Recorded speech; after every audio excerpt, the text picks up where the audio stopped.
પહેલી એપ્રિલ 1933ના રોજ ભારતીય વાયુસેનાના પ્રથમ વિમાને ઉડાન ભરી હતી. ભારતીય વાયુસેનાની રચના 8 ઓક્ટોબર 1932ના રોજ થઈ.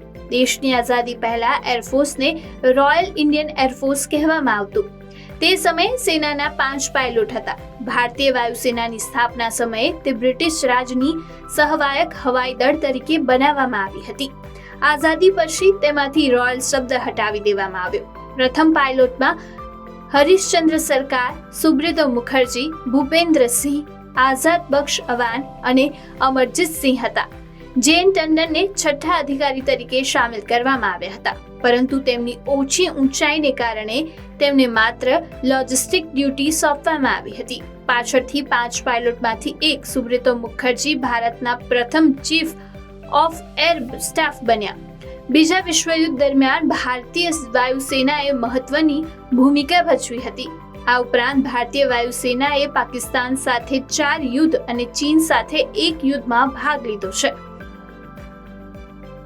રિઝર્વ બેંક ઓફ ઇન્ડિયાની સ્થાપના 1 એપ્રિલ 1935ના રોજ થઈ. તે સમયે આરબીઆઈની સેન્ટ્રલ ઓફિસ કલકત્તામાં હતી અને સર ઓસ્બોર્ન સ્મિથ તેના પ્રથમ ગવર્નર હતા. બાદમાં મધ્યસ્થ કાર્યાલય મુંબઈ ખસેડવામાં આવ્યું. સમય જતાં જેમ જેમ ભારતના અર્થતંત્ર અને નાણાકીય ક્ષેત્રનું સ્વરૂપ બદલાયું, તેમ આરબીઆઈની ભૂમિકા અને કાર્યપદ્ધતિ પણ બદલાઈ. 1942 સુધી આરબીઆઈ માત્ર ભારત માટે જ નહીં પરંતુ મ્યાનમાર માટે પણ કરન્સી જારી કરતી હતી.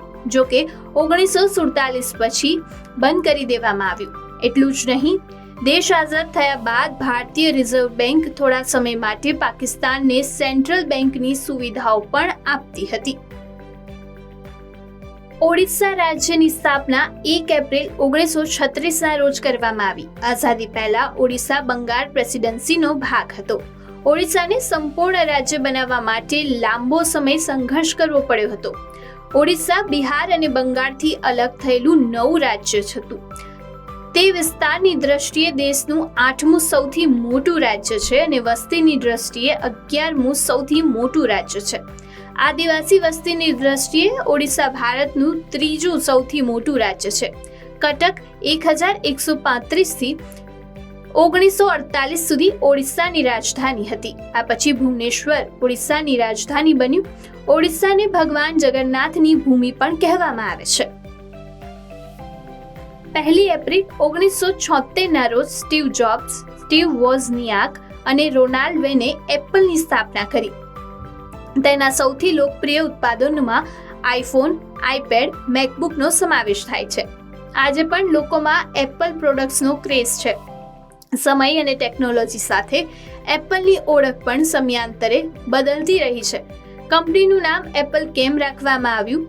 જો આપણે આ પ્રશ્નની વાત કરીએ તો સ્ટીવ જોબ્સ ઉત્તરી કેલિફોર્નિયામાં તેમના સફરજનના બગીચા ધરાવતા હતા.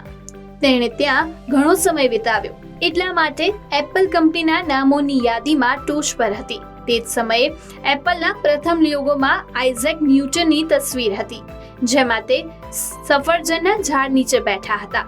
આ ચિત્ર ન્યૂટને ગુરુત્વાકર્ષણ શોધવા માટે પ્રેરિત કરતી ઘટનાનું નિરૂપણ કરે છે. પછી 1977માં તેને બદલી લેવાનો નિર્ણય લેવામાં આવ્યો.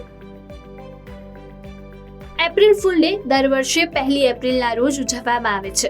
1964માં ભારતમાં એપ્રિલ ફૂલ નામની ફિલ્મ બની હતી, જેનું ગીત એપ્રિલ ફૂલ બનાયા ઉनको ગુસ્સા આયા આજે પણ લોકોને યાદ છે. કેટલીક વાર્તાઓ અનુસાર એપ્રિલ ફૂલના દિવસ 1582ના રોજ શરૂ થયો. ફ્રાન્સમાં જુલિયન કેલેન્ડરની જગ્યાએ ગ્રેગોરિયન કેલેન્ડર અપનાવવામાં આવ્યું. જુલિયન કેલેન્ડરમાં હિન્દુ નવા વર્ષની જેમ વર્ષ માર્ચના અંતમાં અથવા એપ્રિલની શરૂઆતમાં શરૂ થાય છે, પરંતુ ગ્રેગોરિયન કેલેન્ડર મુજબ નવું વર્ષ 1 જાન્યુઆરીથી શરૂ થાય છે. જેમને કેલેન્ડર બદલવાની માહિતી મોડી મળી, તેઓએ માર્ચના છેલ્લા અઠવાડિયાથી 1 એપ્રિલ સુધી નવા વર્ષની ઉજવણી ચાલુ રાખી અને તેના કારણે તેમની મજાક ઉડાવવામાં આવતી. તેને એપ્રિલ ફૂલ કહેવામાં આવ્યો અને આ પરંપરા આજે પણ ચાલુ છે.